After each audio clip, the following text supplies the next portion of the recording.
ठंड का महीना था और आज हरिया एकदम भोर में 3 बजे के करीब ही अपने हाथों में बाल्टी लेकर खेत पहुंच गया। हरिया रोजाना एकदम सवेरे जागकर अपने खेतों में जाता, सिंचाई करता, फसलों को अलग करता और पूरा दिन खेती करने में बिता देता। उसकी दिनचर्या कुछ इसी तरह की थी। दूर दूर तक का नजारा एकदम सन्नाटे में खोया था। हर तरफ अंधेरे ने अपना राज जमा रखा था। हरिया ने उस खेत में अपने लिए एक छोटा सा टाट का मकान बनवा रखा था, जिसमें वो अक्सर देर रात को भी रुक जाया करता था। उसने उस मकान के उस छोटे से बल्ब को जैसे ही जलाया, हरिया की नजर उससे 200 मीटर की दूरी पर खड़ी एक औरत पर पड़ी, जो खेत के बीचों बीच गहरा खड्डा खोद रही थी। एक औरत को इस तरह अपने खेत में गड्ढा खोदते देखकर हरिया को गुस्सा तो बहुत आया, लेकिन अगले ही पल उसके दिमाग में यह ख्याल भी आया कि आखिर इतने अंधेरे में कोई औरत इस हालत में खेतों में क्या कर रही है। गांव वाले इन सब बातों पर गहन चिंतन करने में माहिर होते हैं। हरिया एक पल में समझ गया कि दाल में जरूर कुछ काला है। यही सोचकर हरिया उस औरत के एकदम करीब चला जाता है और उसे तिरछी निगाहों से घूरने लगता है, जिससे कम से कम उसे ये पता चल सके कि ये उसके गांव की ही कोई औरत है या कोई बहरूपिया है। लेकिन उस औरत ने बड़ा घूंघट कर रखा था, जिस वजह से हरिया उस औरत का चेहरा नहीं देख पा रहा था। हरिया उस औरत को आवाज देता है, अरे तुम कर क्या रही हो? इस तरह खेतों के बीच गड्ढा क्यों खोद रही हो? क्या ऐसा करना एक औरत को शोभा देता है? उस औरत ने ना तो एक बार भी हरिया के सवाल का जवाब दिया और ना ही उसने अपना काम रोका, बल्कि अब तक उसने गड्ढा खोदने की रफ्तार को और तेज कर दिया।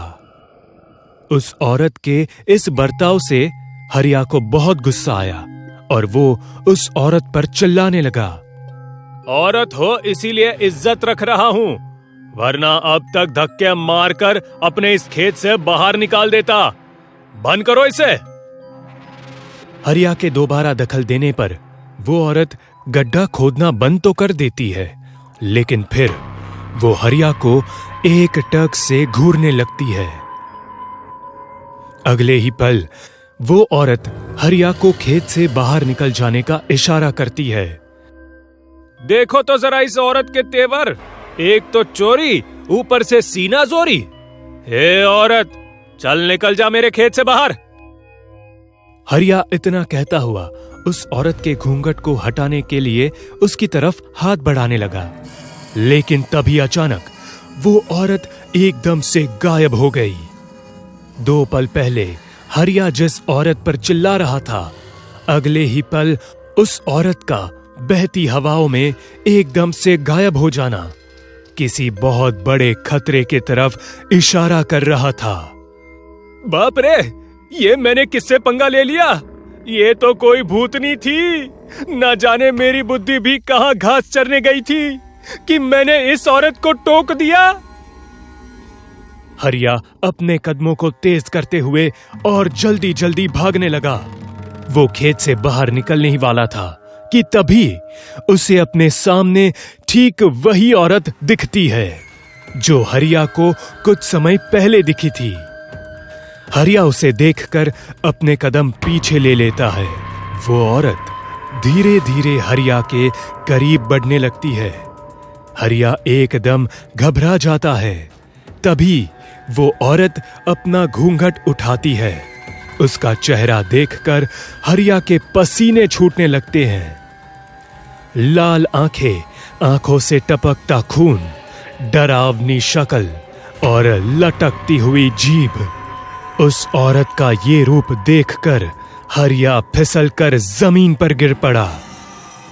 बाप रे, ये औरत तो डायन है। मुझे छोड़ दो, मुझे मत मारो, मेरी बीवी और बच्चे हैं। परिवार तो मेरा भी था, लेकिन याद है इसी खेत में आज से 5 साल पहले तुम गांव वालों ने मेरे परिवार को दफना दिया। आज जब मैं इस खेत में आजाद हुई तो सबसे पहले मैंने अपने बच्चों की कब्र को खोदना शुरू किया, जिससे कि मैं उन्हें जिंदा कर सकूं। लेकिन तू बेरहम इंसान मुझे तो वो भी ठीक से करने नहीं दे रहा है। अब तेरा मरना तय है। मुझे माफ कर दो, मुझे बख्श दो। मैं गांव में किसी को नहीं बताऊंगा कि तुम वापस आ गई हो। इतना कहकर हरिया खेतों से बाहर की तरफ भागने लगता है, लेकिन तभी वो डायन हरिया के पीठ पर झपटती है और उसे अपने साथ जमीन के अंदर खींचने लगती है, ठीक उसी तरह जैसे कोई जिंदा शख्स को जमीन में दफनाया जाता है। उस वक्त पूरे वातावरण में बस हरिया की चीखें सुनाई दे रही थी। कुछ देर में हरिया की चीखें भी शांत हो जाती है, लेकिन तब तक एक गांव वाला जो कि उसी खेत में खेती किया करता था, वो वहां जाता है और हरिया की चीखें सुन लेता है। वो फौरन गांव वालों को बुलाता है ताकि हरिया की मदद की जा सके, लेकिन जब तक गांव वाले पहुंचते हैं बहुत देर हो चुकी होती है। कुछ गांव वाले खेत को देखकर थोड़े घबरा जाते हैं, लेकिन हरिया को उस खेत से बाहर निकालने के लिए वो लोग धीरे धीरे उस खेत के करीब जाने लगते हैं। वो सभी मन ही मन डरे हुए तो जरूर थे, लेकिन फिर भी वो सभी खेत की खुदाई शुरू करते हैं। तभी खेत के भीतर से एक औरत की डरावनी आवाज आती है। भाग जाओ यहाँ से, चले जाओ। इससे पहले कि गांव वाले कुछ सोच पाते या कर पाते, वो भयानक डायन उस खेत से निकलती है और खेत में दाखिल हुए सभी गांव वालों को एक झटके में पाताल में खींच लेती है और सबकी भयानक चीखों के साथ ये किस्सा यहीं खत्म हो जाता है। आगे कई दिनों तक इस घटना का जिक्र गांव में बराबर होता रहा है। गांव वालों का कहना है कि उस घटना के बाद कभी भी गांव के उस खेत में खेती नहीं हो सकी, बल्कि पूरी जमीन बंजर बन गई। सालों पहले किसी औरत को अपने 2 बच्चों के साथ उस खेत में बैठकर तंत्र साधना करते हुए देखा गया था, जो गांव के मासूम लोगों की बलि देती थी। इसी वजह से एक दिन मौका पाकर जब वो औरत अपनी साधना में व्यस्त थी, गांव वालों ने किसी तांत्रिक की मदद से उसके दोनों बच्चों को चुरा लिया और बड़े गुप्त तरीके से खेत में ही उन्हें जिंदा दफना दिया।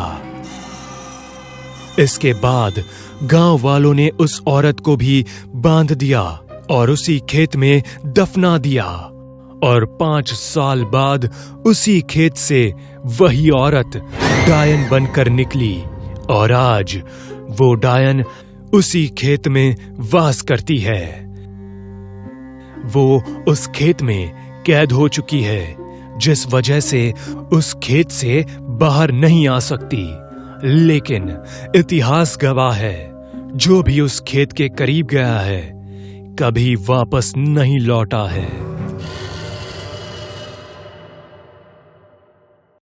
सारांश अपने बीवी और 2 बच्चों के साथ अपने आगे की जिंदगी बहुत खुशनुमा तरीके से बिताना चाहता था।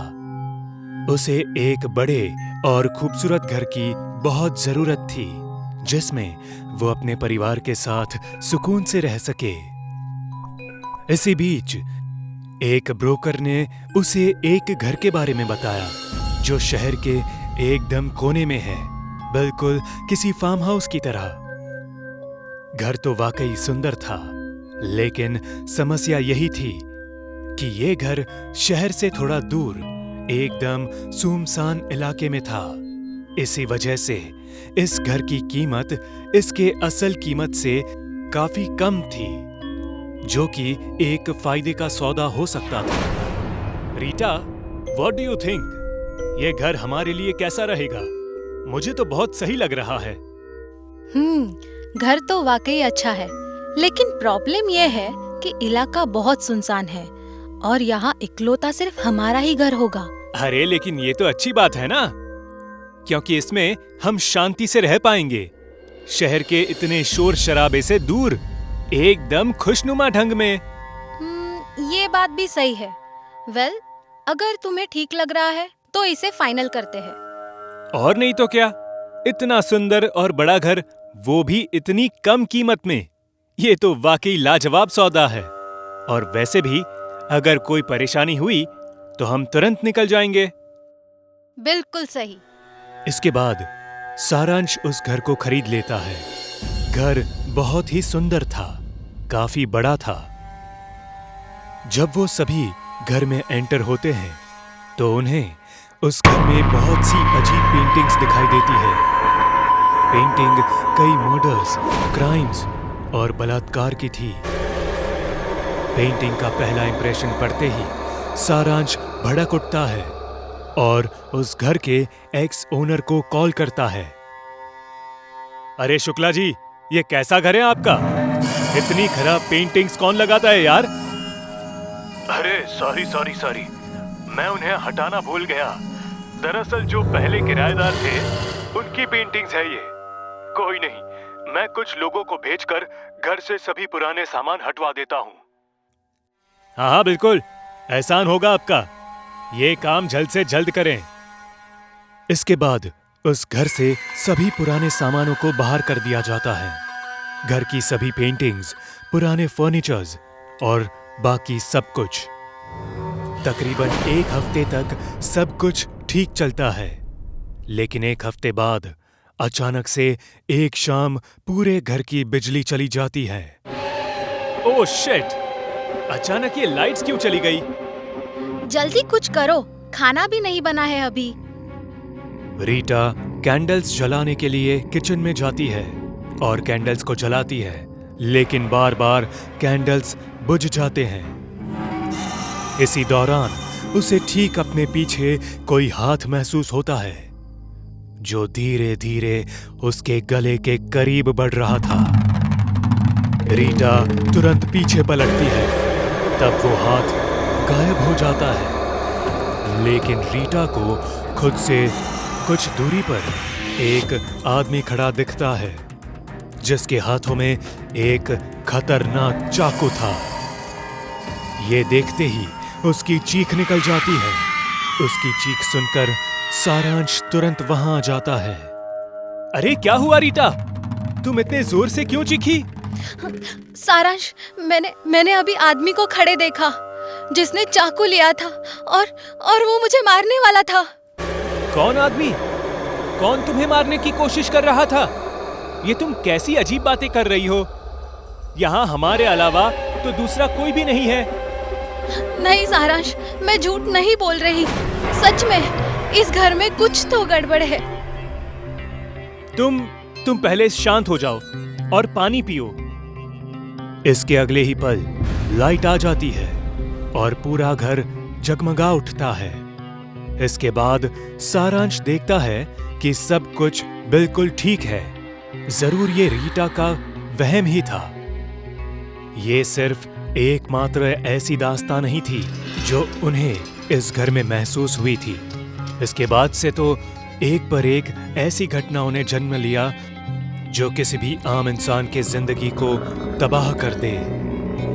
अक्सर टेबल पर रखे कांच के ग्लास नीचे जमीन पर गिर जाते, जिससे टूटा कांच पूरे फर्श पर पड़ा मिलता।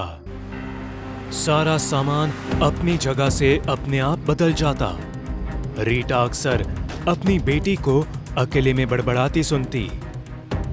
इसी तरह एक सुबह रीटा जब लिविंग एरिया में आई, तब उसने अपनी बेटी के मुंह से जो सुना, वो सुनकर उसके होश उड़ गए। नहीं, हम यहाँ से नहीं जाएंगे। ये हमारा घर है। देखते हैं तुम हमें कैसे इस घर से बाहर निकालती हो। आन्या को ये कहते सुनकर रीटा बहुत ज्यादा दंग रह जाती है। वो ये बात सारांश को बताती है, लेकिन सारांश उसे बच्चे की एक नटखट हरकत समझकर नजरअंदाज कर देता है। लेकिन अब बहुत जल्द इस घर में वो खौफनाक रात आने वाली थी जिसका सामना इससे पहले इस घर के पुराने किराएदारों ने किया था। आज अमावस्या की रात थी जब काले बादल छाए थे। पूरा परिवार अपने कमरे में सुकून की नींद ले रहा था। तभी दरवाजे पर एक दस्तक होती है। दस्तक की आवाज सुनकर रीटा एकदम से चौंक जाती है और दरवाजे पर कौन है ये देखने के लिए दरवाजे की तरफ जाती है। लेकिन तभी उसके मन में ये ख्याल आता है कि इस तरह देर रात दरवाजा खटखटाना ये कोई आम बात नहीं है, इसीलिए सीधा दरवाजा खोलना उचित नहीं है। पहले खिड़की से देख लेना चाहिए। जैसे ही रीटा खिड़की को हल्का सरकाते हुए बाहर की तरफ झांकती है, उसकी आंखें खुली की खुली रह जाती है। एक गायब सिर वाला आदमी एक कुल्हाड़ी को हाथ में लिए लगातार दरवाजा ठोक रहा था। लगातार इस आवाज के चलते सारांश भी जाग उठा और बाहर लिविंग एरिया में आ गया, जहां डर के मारे रीटा अभी बस संभलने की कोशिश ही कर रही होती है। रीटा, क्या हुआ? तुम ऐसे पुतले की तरह क्यों खड़ी हो? तभी घर के चारों ओर से डरावनी आवाजें गूंजने लगती है। अचानक ये सुनकर सारांश भी एकदम सकपका जाता है। तभी उसकी नजर सामने रीटा पर पड़ती है, जिसने अपने सभी बालों से मुंह को ढक लिया था। इन आवाजों के बीच अचानक उसे अपने बच्चों का ख्याल आता है जो रूम में अकेले थे। सारांश भागता हुआ अपने रूम की तरफ जाता है, लेकिन दरवाजे पर पहुंचते ही उसे एक तेज झटका लगता है। वो देखता है उसके बच्चे के अंदर किसी दुष्ट आत्मा का प्रवेश हुआ था और वो रूम की दीवारों पर किसी छिपकली की तरह चल रहे हैं। ये देखकर वो एकदम सुन्न पड़ जाता है। घर के वातावरण से आती वो डरावनी चीखें रुकने का नाम ही नहीं ले रही थी। सारांश भागता हुआ एक बार फिर नीचे रीटा के पास जाता है, लेकिन रीटा तो वहां से गायब थी। तभी अचानक पूरे घर में अंधेरा छा जाता है। ठीक उसी वक्त कोई धीरे से सारांश के कंधे पर हाथ रखता है। जब वो धीरे से पीछे मुड़ता है तो वो रीटा थी, जिसकी आंखें अब लाल हो चुकी थी और मुंह के अंदर से 2 नुकीले दांत बाहर आ चुके थे। वो सारांश को सीधा गर्दन से उठा लेती है। अरे ये तुम क्या कर रही हो रीटा? क्या तुम पागल हो गई हो? जिस तरह एक रात हमारे परिवार को बेवजह मार डाला गया, ठीक उसी तरह इस घर में आने वाला कोई भी परिवार सुखी नहीं रह सकता। तेरे बीवी बच्चे तो पहले ही मारे जा चुके हैं और अब तेरी बारी है। इतना कहते हुए रीटा सारांश को एक तेज रफ्तार से सामने पिलर्स की तरफ फेंक देती है, जिससे उसे गहरे जख्म लगते हैं। और फिर रीटा एक धारदार चाकू लिए उसकी तरफ बढ़ती है और फिर उसके जिस्म से बची कुची जान भी बाहर निकाल देती है। कहते हैं जब भी आप अपना घर खरीदो तो अच्छी जांच पड़ताल जरूर कर ले, क्योंकि कई घरों की कहानियां बहुत भयानक होती है, जिसका अंजाम कल्पना मात्र से शरीर में खौफ की नदियां बहने लगती है। इस परिवार के साथ भी कुछ ऐसा ही हुआ। ये भी निशाना बने एक ऐसे घर का जो कि श्रापित था। उस श्रापित घर का इतिहास कुछ इस प्रकार है कि कई सालों पहले इसी घर में एक परिवार रहता था। अब क्योंकि ये घर शहर से एकदम हटकर एक सुनसान इलाके में बसा था, तो इस वजह से इस घर को निशाना बनाना लुटेरों के लिए आसान था। एक रात कुछ इसी तरह दस्तक सुनने के बाद परिवार के लोगों ने दरवाजा खोला।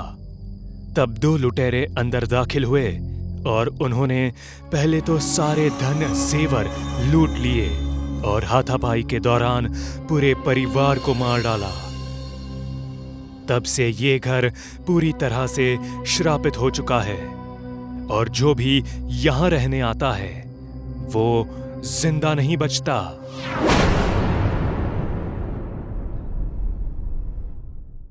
दूर कहीं पहाड़ों में एक घना जंगल था। उस जंगल के पेड़ इतने घने थे कि सूरज की रोशनी जमीन पर कभी नहीं गिरती थी और दिन के समय में भी उस जंगल के अंदर अंधेरा ही होता था। उस जंगल में एक बहुत बड़ा और पुराना बरगद का पेड़ था जिसके अंदर एक डायन रहती थी। लोग उसे जंगली डायन के नाम से जानते थे। उसका डर जंगल के चारों तरफ फैला हुआ था। वो डायन इतनी खतरनाक थी कि जंगली जानवर भी उसकी आहट से दूर भागते थे। जंगल के बाहर एक झोपड़ी थी जहां नमन उसकी बीमार माँ के साथ रहता था। एक दिन उसकी माँ की हालत बहुत खराब हो गई। माँ, तुम्हारी हालत बहुत खराब है। मुझे जंगल में जाकर वो जड़ी बूटी लानी ही होगी। नहीं, तू उस जंगल में कभी नहीं जाएगा। उस जंगली डायन की वजह से मैं तुम्हारे पिता को खो चुकी हूँ। अब तुम्हें नहीं खोना चाहती बेटा। और मैं अगर नहीं गया तो मैं तुम्हें खो दूंगा। मुझे कुछ नहीं होगा माँ, मैं ज्यादा अंदर नहीं जाऊंगा। नहीं, तुम्हें मेरी कसम है, तुम उस जंगल की तरफ देखोगे भी नहीं। अब जाओ, रात को जलाने के लिए कुछ लकड़ियां लेकर आओ। नमन हताश होकर बाहर आया और कुल्हाड़ी उठाकर लकड़ी लाने निकल पड़ा। वो घर से थोड़ी दूर आया और एक जगह लकड़ी काटने लगा। इतने में नमन को माँ के खांसने की आवाज सुनाई दी। उसने गुस्से में कुल्हाड़ी फेंक दी और कहा, हर बार माँ कसम देकर रोक लेती है, लेकिन इस बार नहीं। आज तो मैं दवाई लेकर ही आऊंगा। नमन ने कुल्हाड़ी उठाई और दौड़ के घर की तरफ आया। घर के अंदर झांक कर देखा तो माँ आंखें बंद किए लेटी हुई थी। उसने धीरे से एक मशाल उठाई और जंगल की तरफ भागने लगा। नमन जंगल की सीमा पर पहुंच गया। दोपहर का समय था और जंगल के बाहर कड़ी धूप थी, पर जंगल के अंदर इतना घना अंधेरा था कि मानो रात हो। नमन ने जंगल में जाने से पहले मशाल जलाई और कुल्हाड़ी और मशाल लेकर धीरे धीरे अंदर जाने लगा। नमन जैसे जैसे अंदर जा रहा था, सूरज की रोशनी कम हो रही थी। थोड़ी देर बाद रोशनी का दिखना बंद हो गया और नमन मशाल के सहारे आगे बढ़ने लगा। वो जंगल बिल्कुल शांत था कि मानो उस जंगली डायन से डर कर चुप बैठा हो।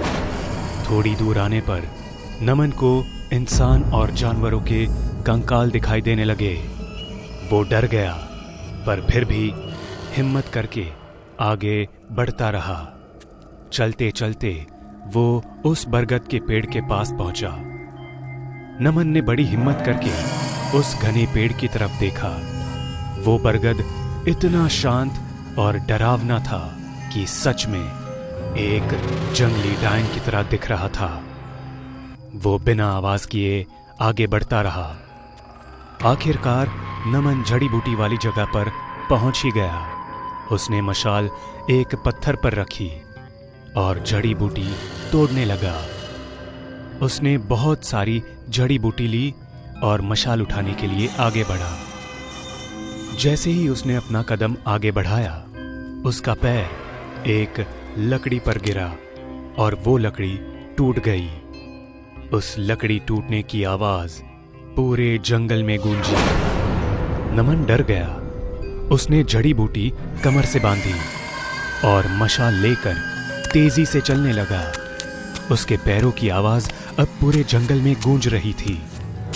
नमन फिर से उस बरगद के पेड़ के नजदीक आया और उसने देखा कि कंकालों की संख्या बढ़ चुकी है। वो भागने लगा और भागते भागते उसका पैर एक कंकाल पर गिरा। उसकी इतनी जोर से आवाज हुई कि सारे पंछी शोर करने लगे। डर के मारे नमन के पैर वहीं जम गए। शांत दिखने वाला वो बरगद का पेड़ अचानक हिलने लगा। उसकी टहनियां बड़ी होने लगी। वो सब देखकर नमन वहां से भागने लगा, पर एक टहनी ने उसे रोक लिया और उठाकर उसे अपने पंजे में जकड़ लिया। अब उस बरगद को चीरकर एक जंगली डायन बाहर निकलने लगी। वो उस पेड़ जितनी लंबी और दिखने में बेहद भयानक थी। नमन वो सब देखकर बहुत ज्यादा डर गया और मदद के लिए चिल्लाने लगा।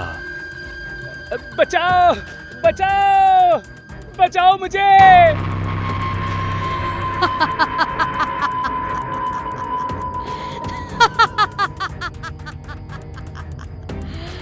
इस अंधेरे जंगल में तुम्हें बचाने के लिए कोई नहीं आएगा।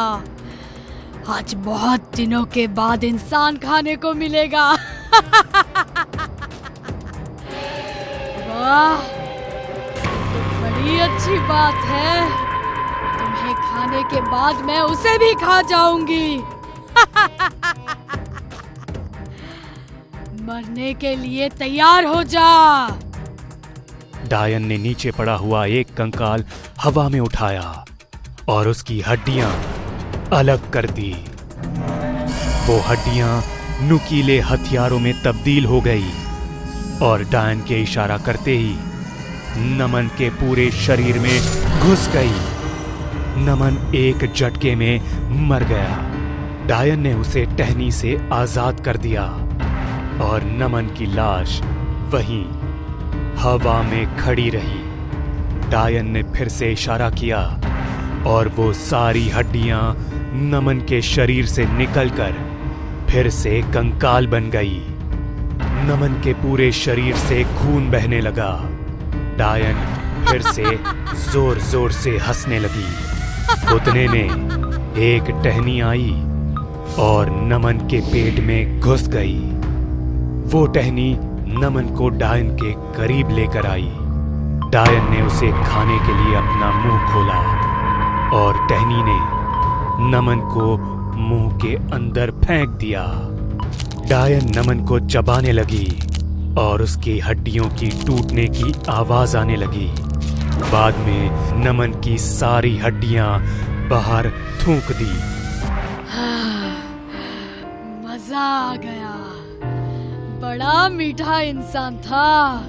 वाह, चलो अब इसकी माँ को खाया जाए। जंगल के बाहर रात हो गई थी और नमन की माँ घर में नमन का इंतजार करते करते थक गई थी। माँ खटिया पर बैठकर सोच रही थी।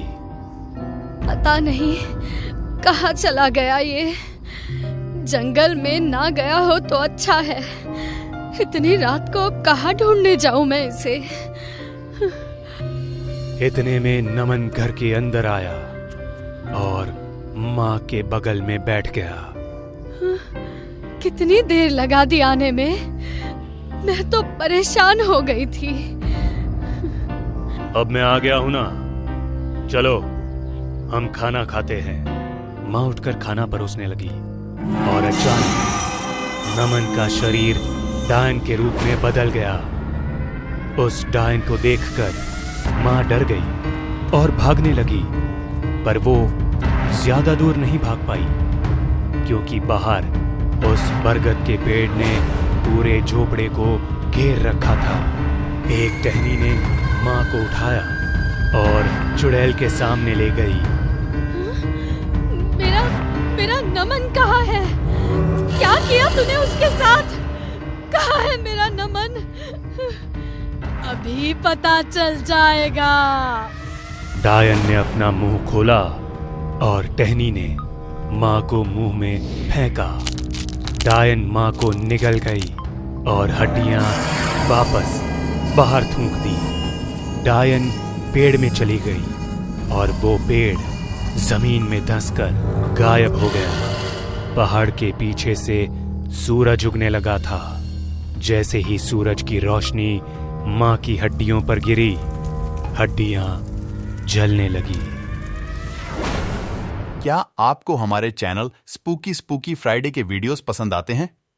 अगर हां, तो प्लीज हमारे चैनल को सब्सक्राइब कर लीजिए, क्योंकि आपको पता है जिन लोगों ने सब्सक्राइब किया है उन्हें हमारे स्टोरीज सबसे पहले मिलते हैं।